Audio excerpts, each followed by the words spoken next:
Hi, everyone. Good evening. Hi, Sony.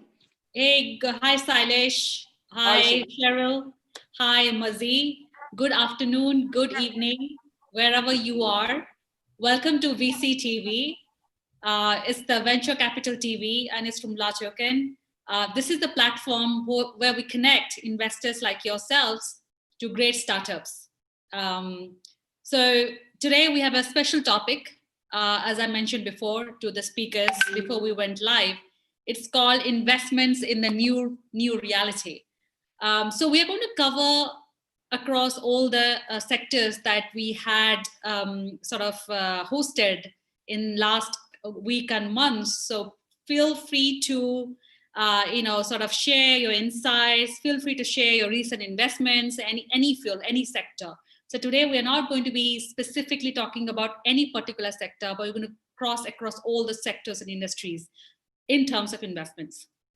Myself, Sunny Mohanty, I'm the regional director of LATOKEN, and I'm based here in Singapore. And I welcome you all to VCTV today. So first, I'd like to start with speaker who is close to me in terms of region. I'd like to start with Mazi first. Hi, Mazi, you there? I think he's not there, so I have to skip. Okay, I'm going to speak with somebody who is in the same country as me. Cheryl Chio. Hi, Cheryl. Welcome to VCTV. How are you? Hi, everyone. I'm Cheryl. I'm from Vantage Venture. We are based in Singapore. So I'm really happy to be able to join Sonny and LATOKEN tonight at this online virtual sharing session. Just a little bit on Vantage Venture. We do early stage seed startups, so pre-seed and seed, pre-series A and up to Series A. Our ticket sizes are usually 50 to 250K. It goes up, of course, once we're in Series A. We tend to be industry agnostic, but we do prefer B2B SaaS platforms. So I myself am a serial entrepreneur. I have had two past successful companies when I was younger. That's why I prefer to work with startups because I think it's a lot more exciting. We pivot a lot easier, and I hope that I can offer some helpful insights in tonight's meeting. Great, Cheryl. Thank you for that introduction. I'm really excited to have you on the panel today. Shailesh, next, could you please do a short intro of yourself? Sure. Thanks, Sunny.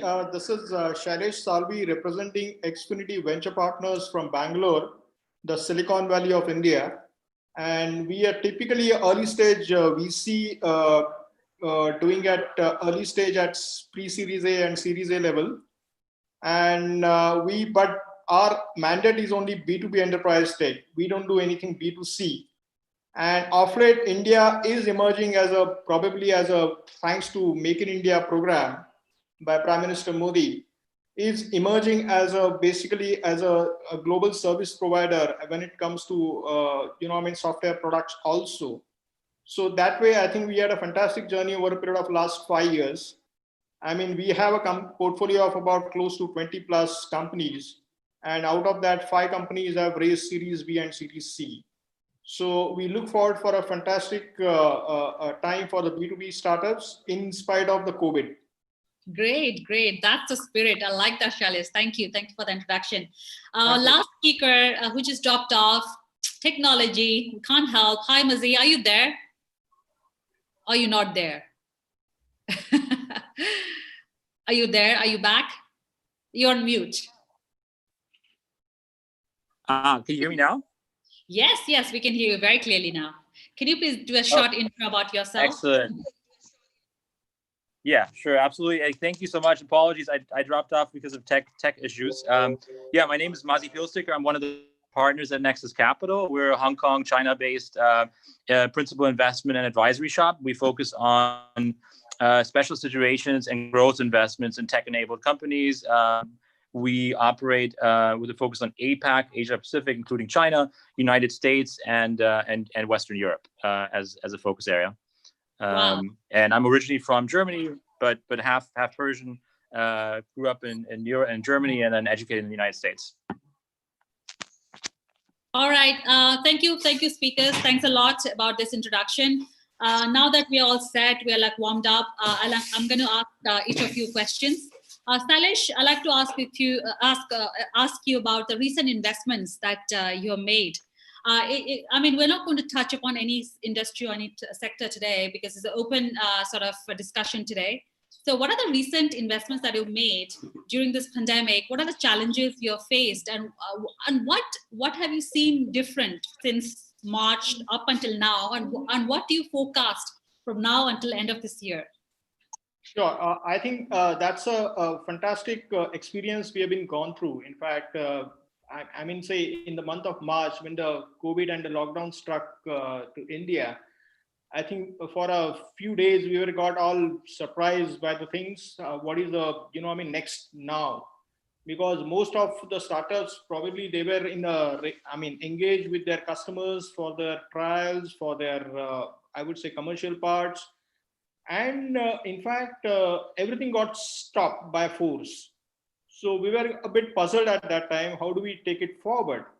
But slowly I think things have started emerging out. Most of the corporates and enterprises have shifted from offline to online. That is to say that basically they have pushed forward for the digital process, the automation process, and that in turn has created a massive strong tailwind for some of our startups in the portfolio companies. So the first priority, what we did in the month of March, is to ensure that all our startups have a minimum runway of close to around 18 to 24 months.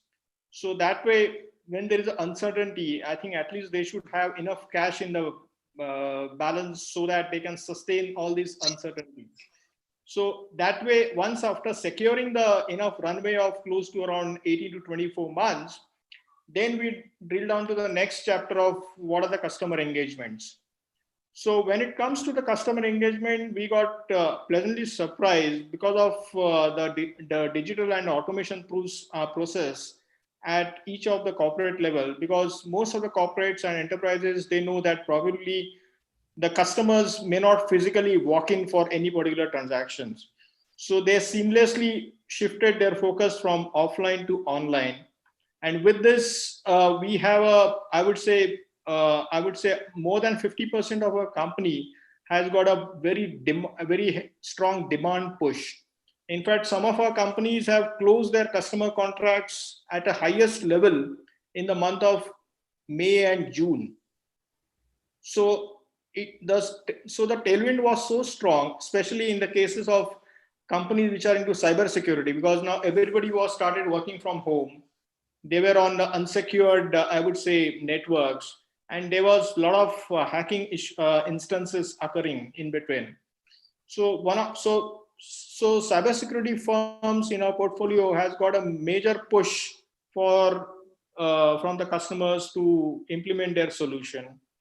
Similarly, I would say going forward also, in fact, I would say apart from cybersecurity, there are firms into, let's say, educate. In edtech also, I would say the studies have been shifted from offline to online. So there are companies which are basically helping teachers to, streamline their teaching experience. So there are two types of companies. One is B2C, which is basically replacing teachers, and there are B2B companies which are basically helping teachers to basically streamline the content part. So there we got also another good round of investments in our edtech company. Then the most striking, I would say, feature which we came across is the personal mobility. Because of shared mobility, thanks to Uber and Ola, most of the consumers were having an experience of shared mobility. But with this COVID, the personal mobility is back in the fray. And with this personal mobility, nobody wants to drive in the cities with the kind of traffic and the kind of chaos. So we have a company which is basically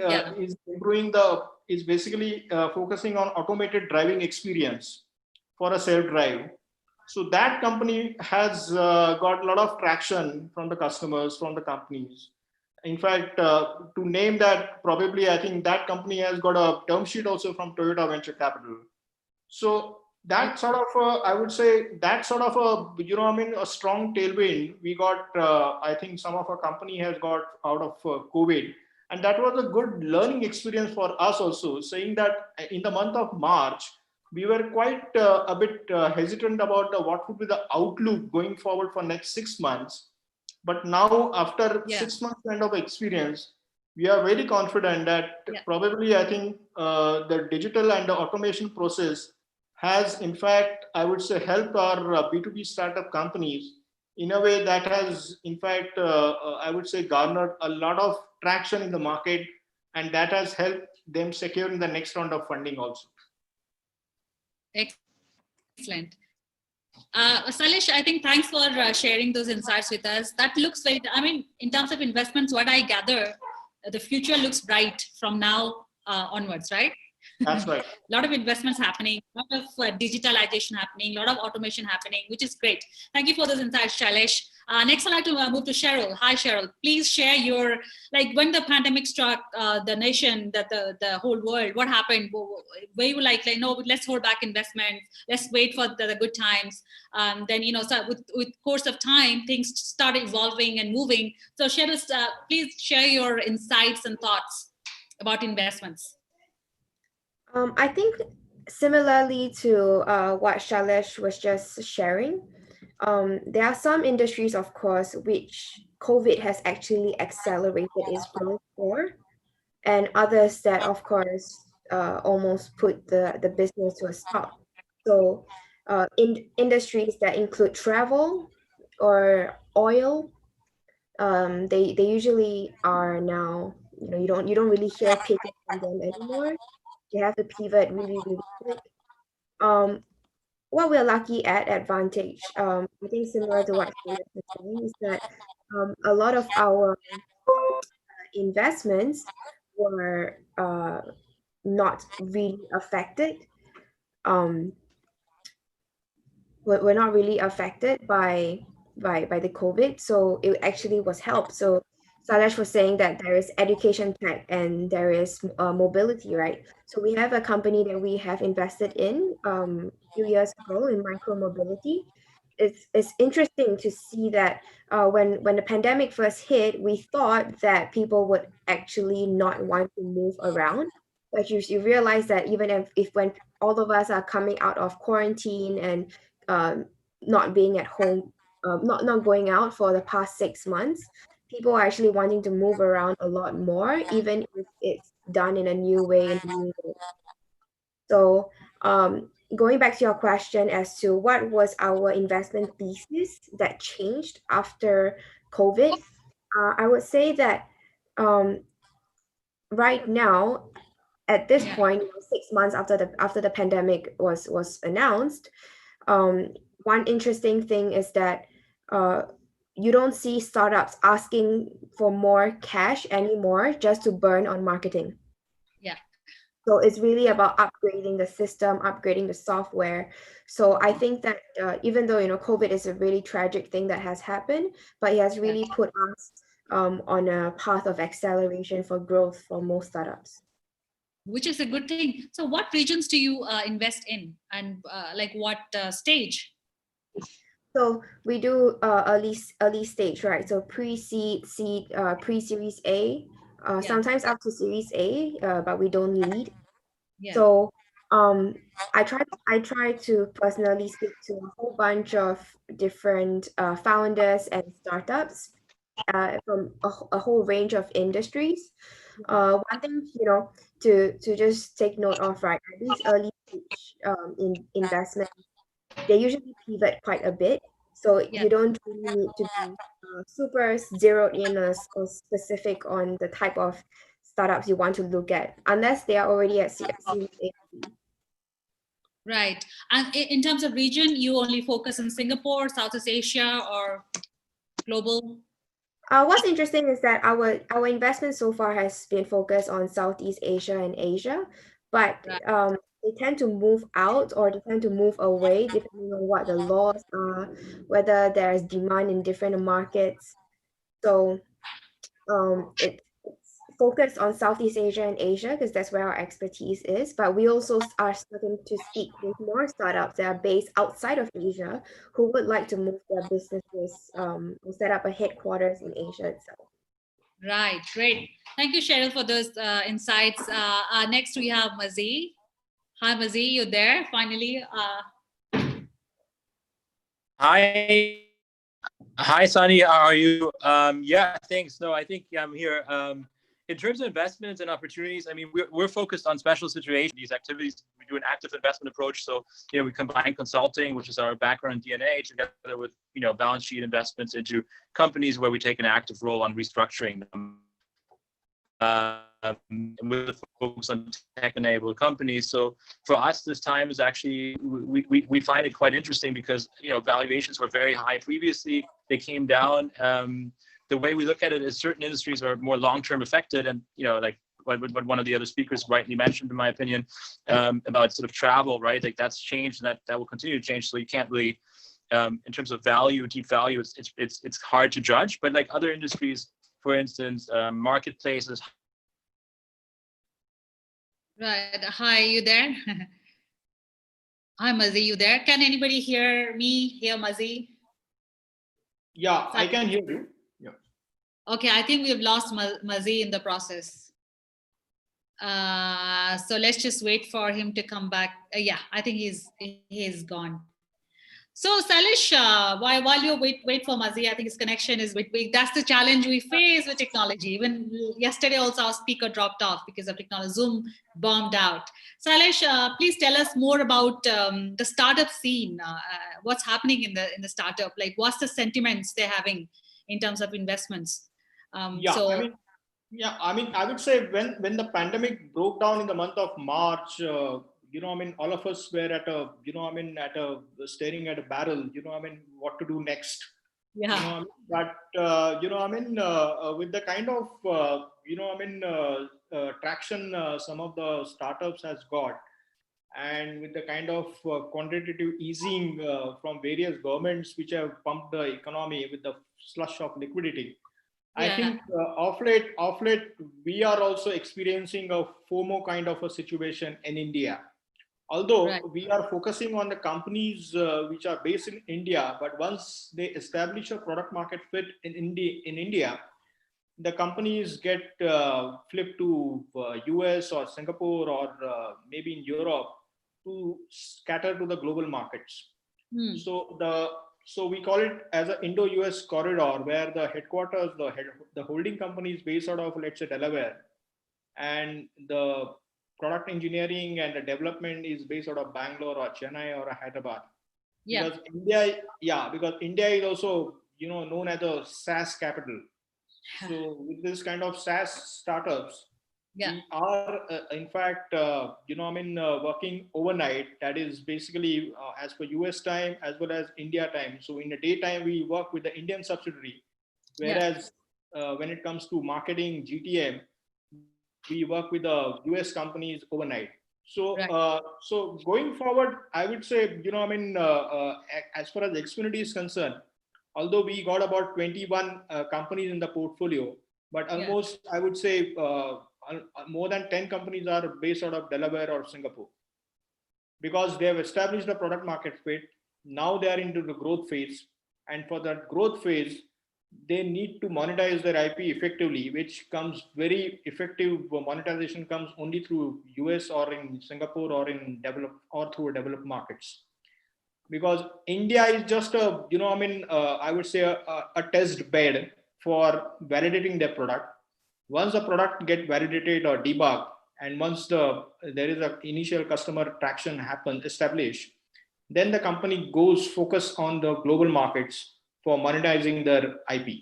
That is the crux of the situation, and that's how I'm coming at a Make in India program, which was announced by Prime Minister of India.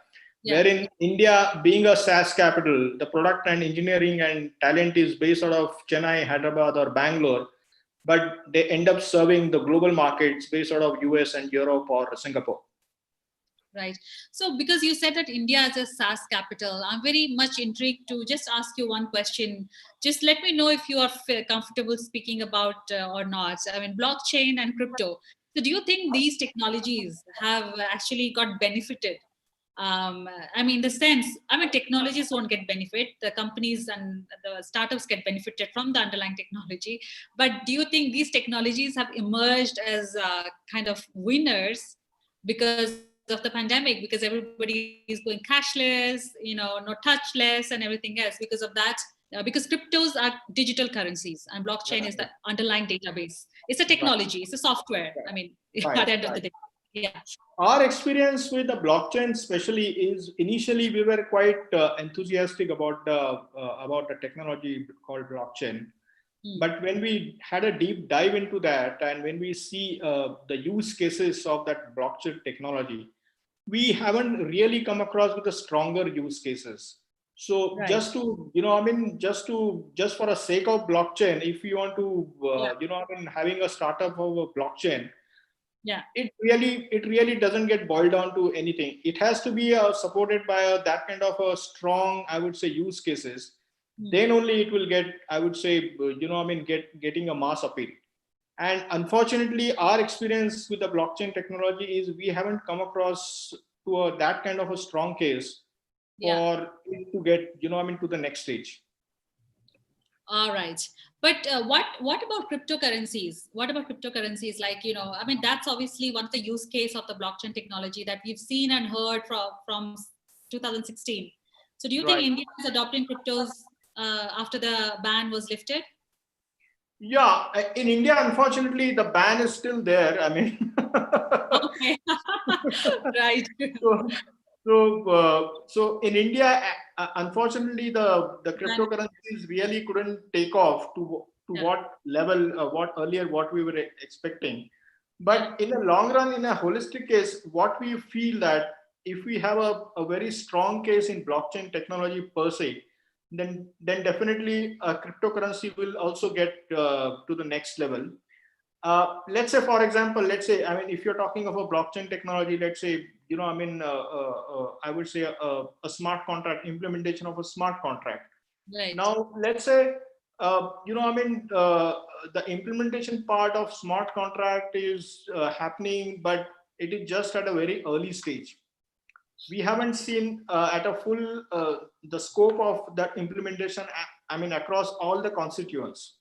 So unless and until we have a strong case of solving the problem, I don't think so. Anybody will, just for sake of it, a blockchain, or I would say IoT, or these are very buzzwords, So just for sake of that, anybody will start, at a very, I would say, from a funding point of view. So unless and So until are there's a you, strong case, so unless and yeah. until there's a strong case, and probably, then only probably anybody can take a look at it. So we are waiting for that opportunity. So industry 4.0, IoT, blockchain, AI, quantum computing. So which technologies do you think are going to be the technology of the I think in future? immediate future, AI would be the technology which probably, drive the, I would say, the mass appeal.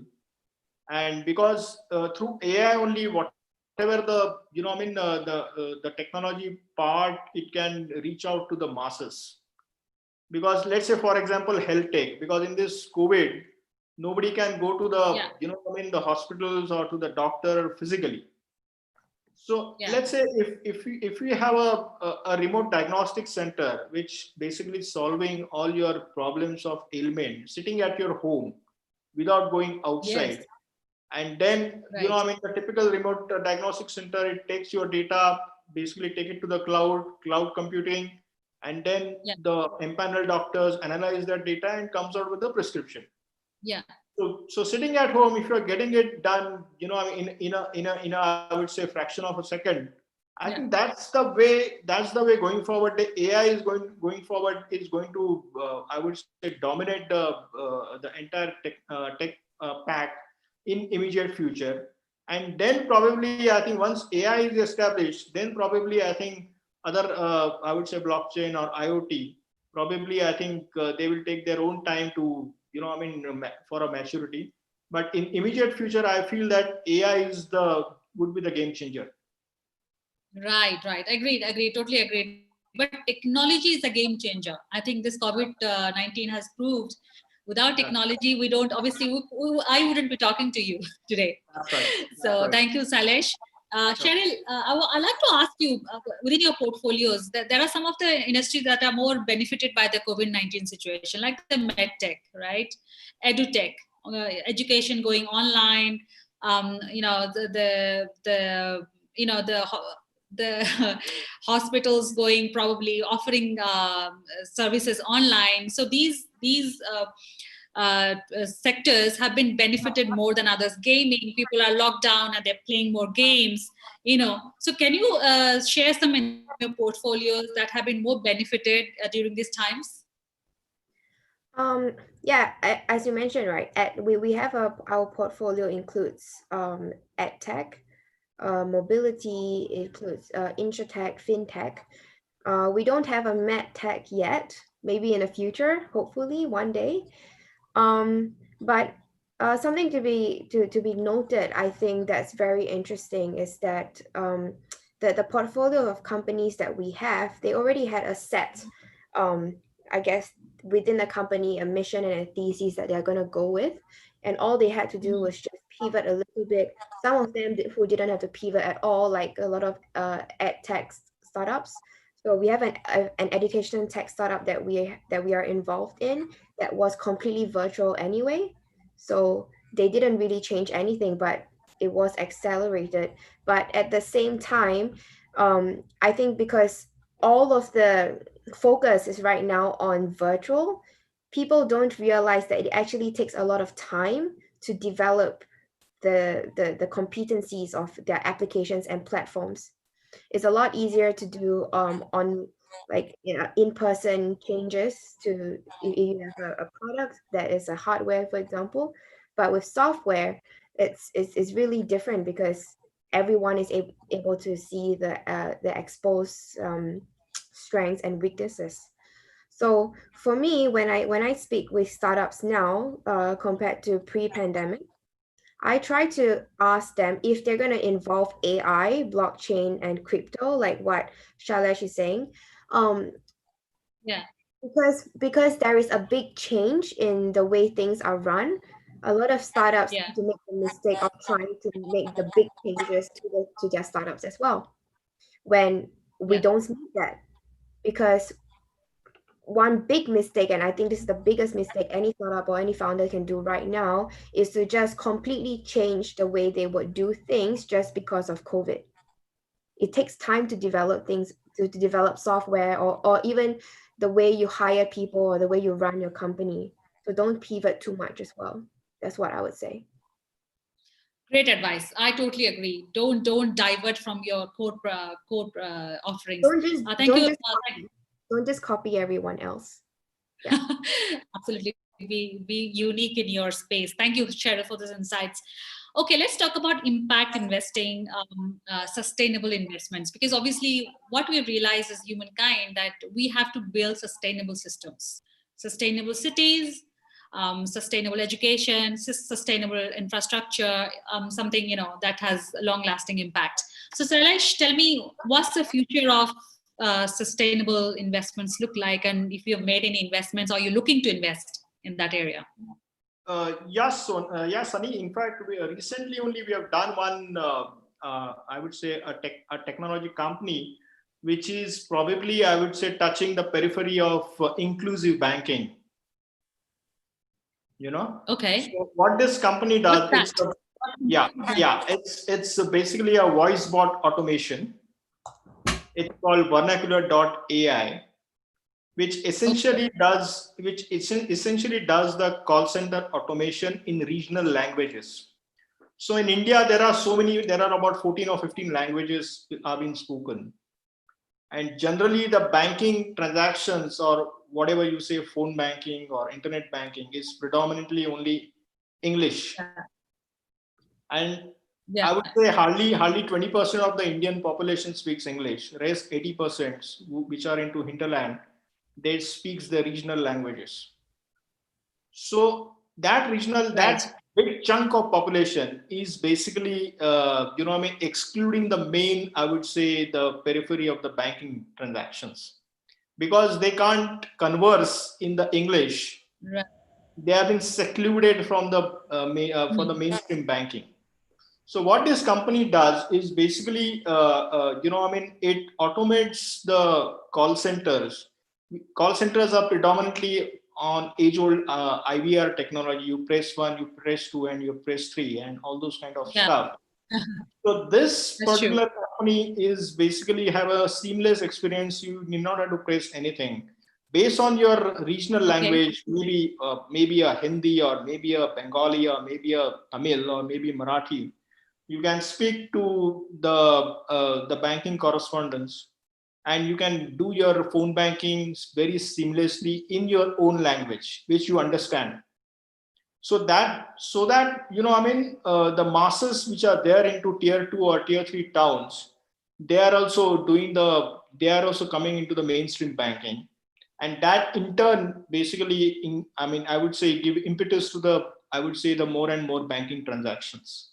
So this particular company we just recently invested about 4 months back, and in fact, I would say very happy. This vernacular.ai has backed almost four major banks in India in last 4 months. One is Oh, HDFC Bank, ICICI Bank, Axis Bank. They have got all their call center automation in their regional languages now. so they got invested by you in last 4 months. Right. That's right. I think we have invested in the month of February of So this 2020. was it your existing portfolio or? No, this is a fresh investment we have done, and within a month of 4 months, they back all these major three banks. Wow, the founders must be very smart. I mean, how did you go about assessing them? What were your Yeah, I mean, when we met the founders, I think interestingly, they have sourced this, I would say, the regional language slangs through a crowdsourcing. That means, let's say a Hindi which is spoken in Rajasthan is a bit different than a Hindi different? spoken in Mumbai, or Yeah, yeah, Hindi spoken in Delhi. yeah, So they have picked up those regional languages slangs right up to the, at a bottom level. So let's say, for example, if you understand Hindi, in Uttar Pradesh or in UP, they call it kist for an installment. yeah, In Kish. Mumbai, they call it hafta for an installment. So to that minute detail, they picked up the slangs, and Right. that's how they train their bot to understand those regional languages slangs. And that's how the kind of I would say the experience which all these three major banks has got. Within a fraction of 3 months, they signed up everything with this company. So it's a voice-enabled application. Exactly. Yeah, it's only a voice bot. You have to just converse in your language. You do not have to press anything. There is no IVR technology, and your phone banking gets done. Oh, fantastic! And who are the founders are from India? Yes, they are IIT Roorkee guys, graduates. Are they looking to expand globally, like outside of India? Yes. They are looking at Southeast Asia as well as US. Because Southeast Asia is again very complex when it comes to That's language. right. That's right. Awesome, fantastic. Cheryl, yes, please share your, some of your best examples from your startup stories that you could have, like Sailesh, like sustainable investment or impact investments that you could share with us. So I think sustainability can be split into two sections, right? The first Yeah. section I think would be, what you would expect from an impact do good type of startup. And the second type is, I would say, a new philosophy that most investors and startups are forced to pick up on after the pandemic has started. So, right, as I mentioned at the very beginning, most investors wouldn't want here that you're taking the capital to just dump it on Facebook ads, for example. You want the runway to be used in a very sustainable way, and you want the business to be run in a sustainable way where it's still trying to not you want to burn responsibly. But I Yeah. think that's even more important right now. And the first type that I was talking about for sustainable investments, I would say that the main the section of this area that has been impacted negatively would be the convenience focused type of startups. So like for startups who offer, for example, reusable cups or reusable containers for when you're doing takeaway food. So startups who are like that, they are going to be affected very negatively because people don't go out anymore. So it's all these convenient, all these startups that are focused on convenience that will not do so well in the next few years.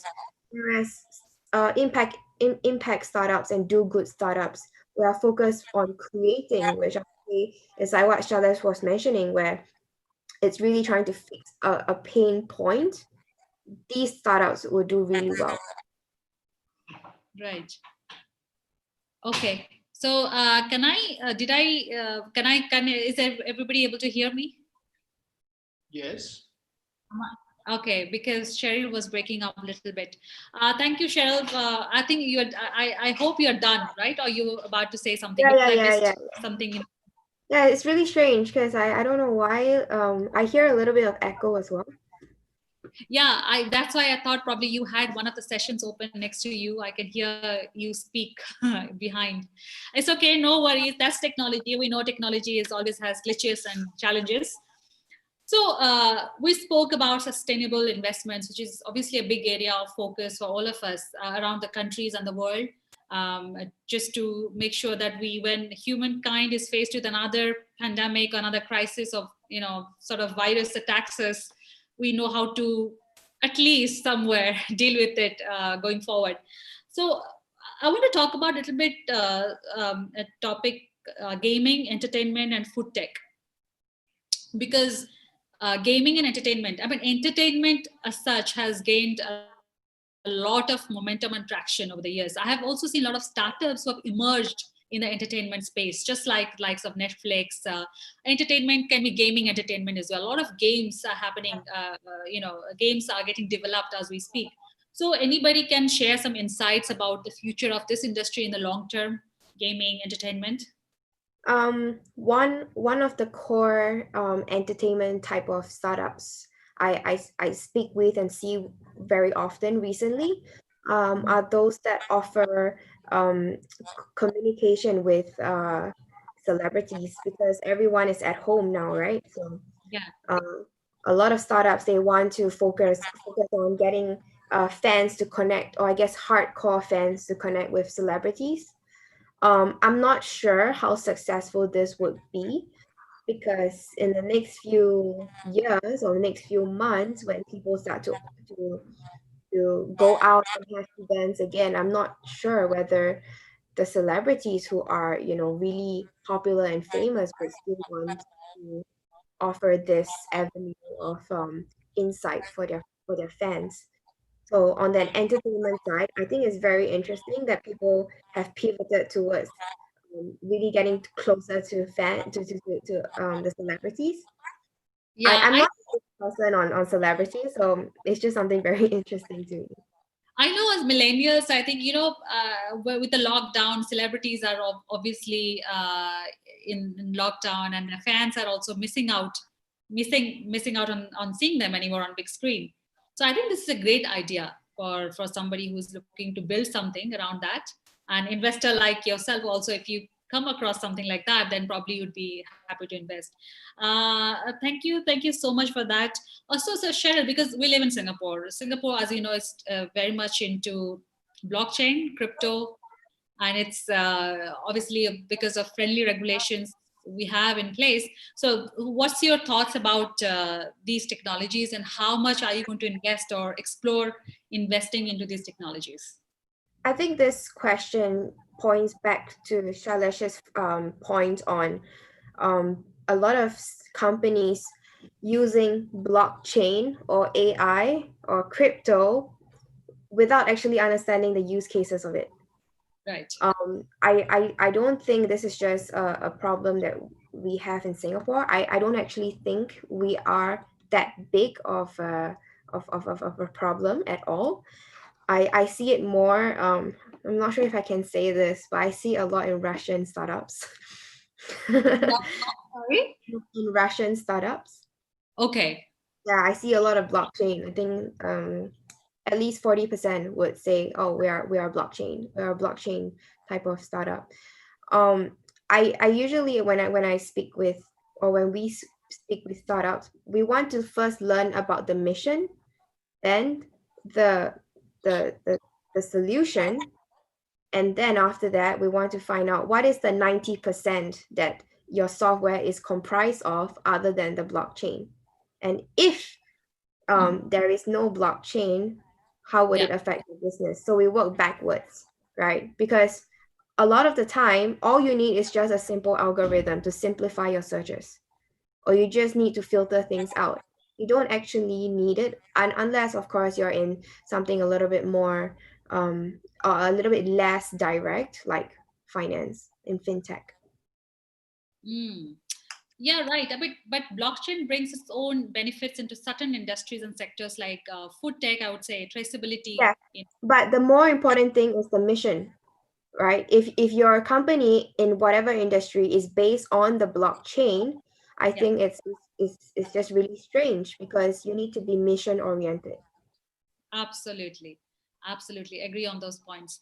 Salesh, do you have any questions for Cheryl? And Cheryl, do you have any questions for Salesh? We're just 15 more minutes into this session. Any questions for each other? Any synergies? No, I don't have any question, but I think I will be very glad to share, going forward, what sort of, trends or technology probably would be in vogue, post COVID or during COVID, or, things like that. So I think one of the factors probably, things would start, I would say, the logistics part would be, I would say, the supply chain and global supply chain and logistic would play a major role. Because post COVID, I think a lot of enterprises and corporates will start having more than one or two, I would say, manufacturing hubs. Right now, everything is concentrated in China. So things will start decentralization from China. There will be total remapping of the global supply chain. So maybe China, maybe Vietnam, maybe India, maybe Philippines. There will be more than one or two manufacturing hubs to cater to the global demands. Right. And also, since I have earlier told that things have shifted from offline to online, so the e-coms would be biggest beneficiaries going forward. Right. So, when the e-coms would be the biggest beneficiary, all the logistic tech companies would be also having a derived benefit out of it, because those startups would be, through their AI algos, would be in a much more better position to cut down the logistic cost, or to make it a more optimistic logistic cost for e-coms to deliver the product at the right time within the specified period. So I would say, going forward, the logistic takes and the global supply chain will play a major role. Apart from that, I would say even the telemedicines is the area wherein probably, a lot of traction would get enhanced. Because sitting at home, if you could consult your physician or your doctor, or you order your medicines, I think that is the next future thing, because things have already started in that direction. Right. Then I would say, one of our company which is into let's say a company into a cloud and edge computing. So what happens is right now, thanks to the cloud, you need not have to invest anything into physical infrastructure. Right. And with the edge computing, you can do a computing at a local, I would say, infrastructure level, and you can cut down the cloud computing time as well as the cost. So what has happened technically, what earlier I was talking about one company which is called Accredita in our portfolio. So what it does is basically it makes the driving experience more seamless and more comfortable and more enjoying. Because what has happened is, I would say, because of this COVID, people will have started coming back to personal mobility from a shared mobility. Right. So driving in a city is a big pain. So what this company, our company called Accredita, does is basically it collects the data which is into video form during the driving test, and it's basically send that data on the cloud for the central processing and basically giving the inference to that data. So what happens is the data which is being collected during the test drive is very voluminous, being a video data. Right. And you can't take everything to the cloud because of the bandwidth constraint. Even if you got a 5G at that time, it's very difficult to take entire video data to the cloud. So what this company does, it filters the data at the edge level, at the local level, and it filters the data which is to be taken to the cloud and which is to be done processing at the local level. So only the necessary data which is required for the cloud computing, it takes into the cloud. Rest everything is done on local computing, the edge computing. And because of those insights from the cloud, which is coming back to the, I would say, at a driving level, the driving at a city level or at a personal level becomes more and more comfortable. I would say it's called typically the automated driving experience, thanks to the, I would say, the edge computing part. So I would say going forward, the personal mobility or say telemedicine, or let's say logistic tech, or even to say fashion and retail also, because no customer is going to walk into any showroom for any buying of any apparel or things like that. So one of our company, which is called Mass Street Day, is engaged into the fashion and retail and entire back end and the front end level.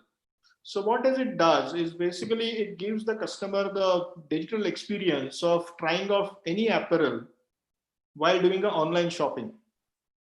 So let's say, I mean, generally I would say the shop has got a mannequin, or there are some physical models which are basically, I would say, taken at a time of promotion of any particular apparel or any brand as such. But all those physical models are having a perfect body, and a normal shopper can't resemble that particular kind of attribute. Also, the physical models are basically, it's not a scalable model. For all SKUs, you can't, hire a physical model. So with this technology, they got a model generation technology, where basis on your attributes, you can figure out your model, and you can try out the apparels with a 360-degree view.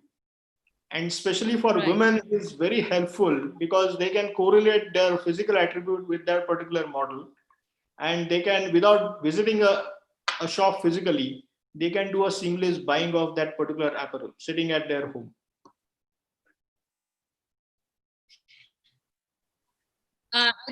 Yeah, I think Sailesh, you touched upon a very good point. As a woman, as a female, I know how much time I used to spend in the retail, in the fashion stores, for like, even though there's a huge queue at the end of the queue because there's a sale on. Right. to try out, but that's a challenge, you rightly said, because of the challenges. We stopped going to these stores. Cheryl would agree as well, and most of the stores are like either shut down, they've shut down branches, or they've just not open to many people. So I think that's a very good point. So this startup is one of your portfolios, a startup currently, or? Right, that's right. It is offset funded by Sequoia and Falcon Age. Oh, it's a syndicate. I mean, it's a joint. We came in at a pre-series A level, seed level, and later on at a follow-on round, it got funded with the Sequoia as well as Falcon Age Capital. Yeah, can you hear me? Okay, great. Thank you. That's yeah. I can you hear me now? Can you hear me? Yeah, but there is a lot of interruption. Hello? Yeah. I can hear Cheryl. Can you hear me? Yeah. Yeah, so for I can me, hear you, but I can't see you. I can't see you. So, Shailesh and Cheryl, again, sorry about that. Technology, I think, is the challenge. Can you guys just keep continuing the discussion? I think I'm back now. Can you see me right now? yes. Okay, Cheryl, sorry about that. So, can you discuss about the upcoming trends in investments, just as Shailesh mentioned? I wouldn't call what I'm going to mention as a trend, but just on a personal interest, on a personal note, I would like to see more student-led ventures or student-led initiatives. I would also like to be more involved in the arts industry. It's because I think the arts and events industry has been one of the most severely affected after the travel industry. Um, I think that we can do a lot more to provide guidance. If not investments, I would say more importantly, mentorship to make sure that these industries don't just go away because of COVID. I think that right now, what is more important than just capital investment would actually be the guidance, at least at the early stage, because of startup and companies. Right now, what is more important than just capital investment would actually be the guidance, at least Hello? at the early stage, because of We are having issues now. Let me check.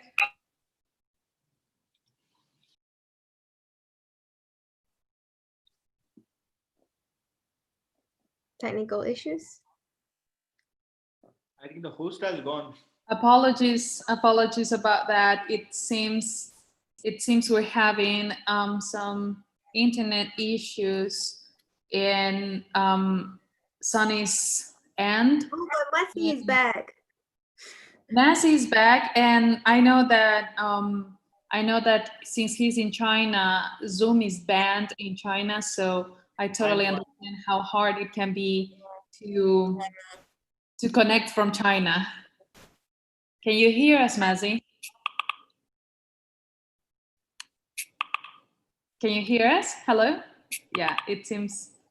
I think Sunny's back. Sunny's Sorry. back. Sorry. Apologies about this. Hi. Sorry, Cheryl. Sorry. Please continue from where we dropped off. Apologies. Yeah, so I already said it just now, but I'll just repeat myself. Yeah, so I would like to see more guidance or on the arts industry, the arts and events industry, especially as these industries have been hit very badly, and the arts employs a lot of people, right? And of course, I would like to see more ARTS. Arts. Okay, cool. Okay. Yeah, and I would like to see more student-led ventures as well. Right now when things are bleak, especially in that employment market and job market, I would think that there's going to be a lot of innovation coming from students or fresh graduates. Yeah. From an art standpoint, I think more startups that mimic what Canva is doing is going to be more popular, as people would like. Art is not. I would think replaceable. Art is always going to be around. It's just a matter of access to art, and I think there'll be more and more startups who would bring together creators to help monetize the art and make it more democratized as well. Right. So these arts, I mean, can you elaborate on more on those? I mean, is it going to be online stuff or? I think before COVID, usually when you speak to any sort of artist, they don't really have the motivation to learn how to use tech, right? They don't get the motivation to want to put themselves out there other than for marketing purposes. But right now, I think it's changed the way. It's just like education tech. It's changed the way the arts is being approached, where people Yeah. have no choice but to really put themselves out there. And I think Yeah. from that, there's going to be more growth in the art sector because uh, it will be more democratized. Right, content will be more democratized. And on the other hand, with student-led ventures and initiatives, I Yeah. think that whenever we have something as big as a recession or global recession or a pandemic, people don't really get hired. And then what happens to all these fresh grads and what happens to students who are still entering university? That's when big amounts of pressure create diamonds. So that's when I would think a lot of innovation would start coming up. And I am Yeah. looking forward, especially in the next few years, to listen to what the young would have to say on startups and even investments, because it's going to be, I think, uh, shaped heavily by the young um, consumers, founders, investors, Yeah, mentors. that's a very good example and use case, Cheryl. Nobody has, at least on my panel, so far, has mentioned about it. But as you rightly said, the young consumers are obviously the ones are going to be looking for this service, and obviously there'll be investors going in after them. So I think I just see Mazi back on the panel. Mazi, are you there? Because he's in China, I think he's also facing the same problem as me. Hi, Sunny. So, apologies, I had some real technical issues. I tried multiple times, but finally made it back. So Mazi, just quickly tell us what regions do you invest into, and what is your ticket size, and what are your current future investments during this pandemic? Yeah, sure. So basically, we focus on special situations and growth in tech companies, usually later stage assets. So given that special situations, we try to look for things at deep value where we can add significant value by restructuring the company, improving operations, and improving the business. Our team has a background a combination of MBB, McKinsey, Bain, BCG, and investment banking, but always with an active approach to help those companies.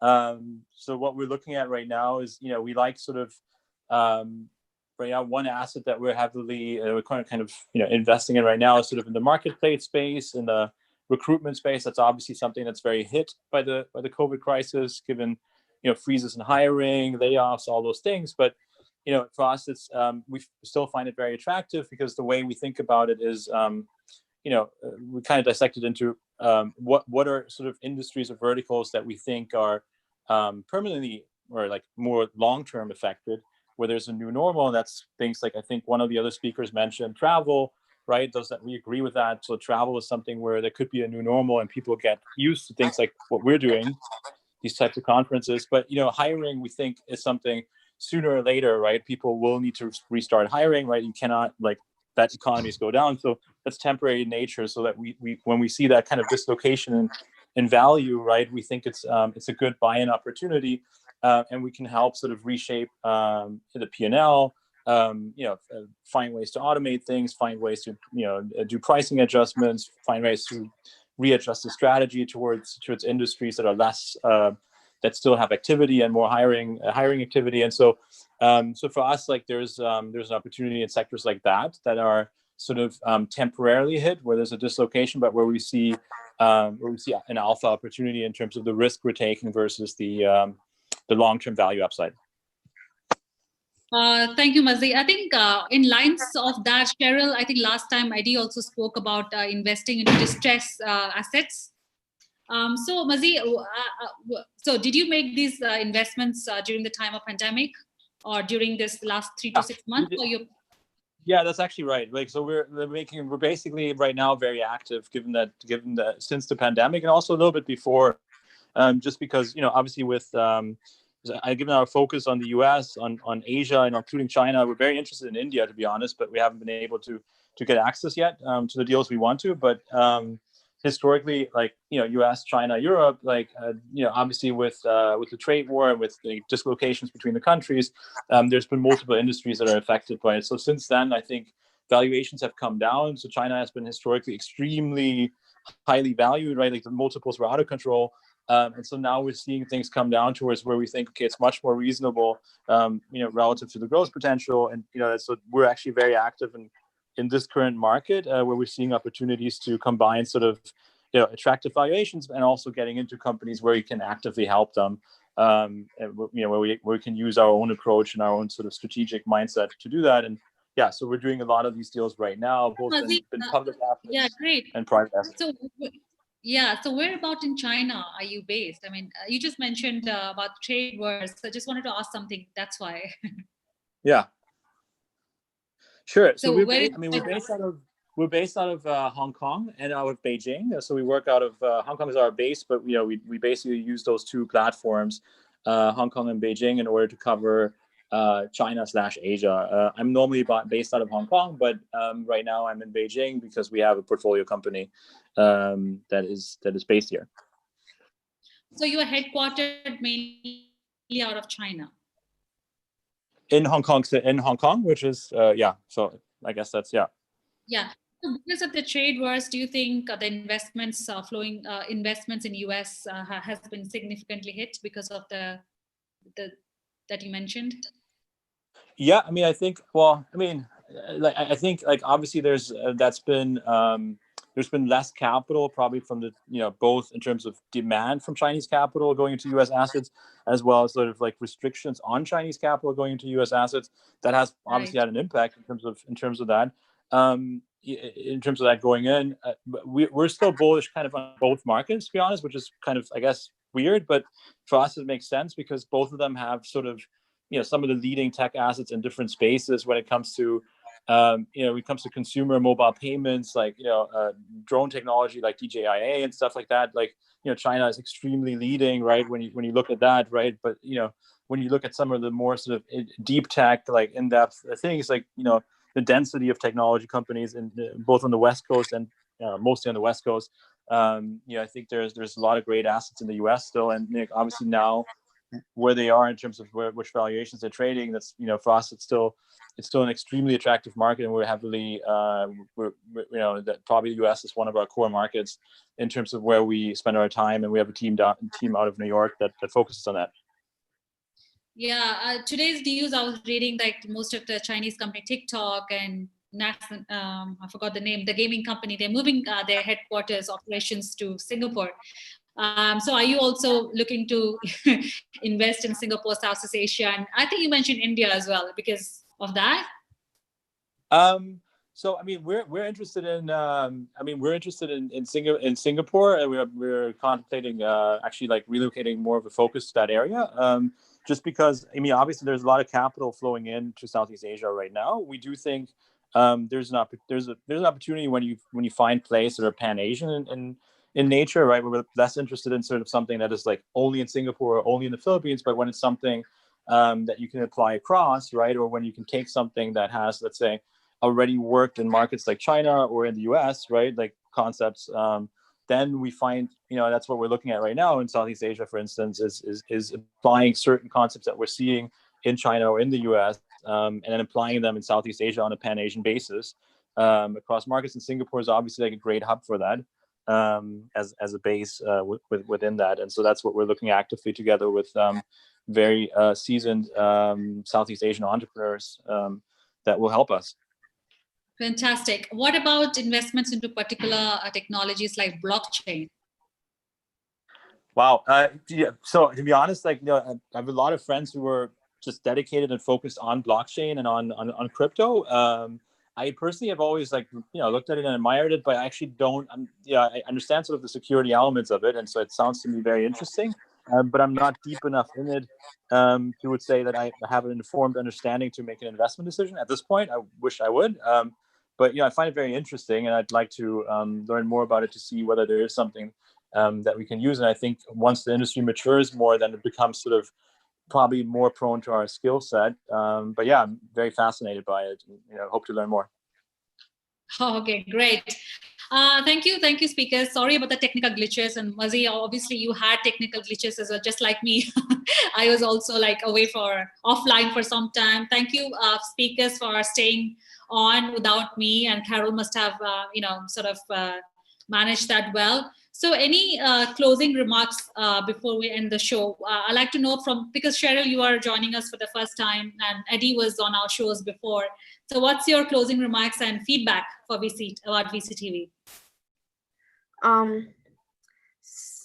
Oh, you put me on a spot.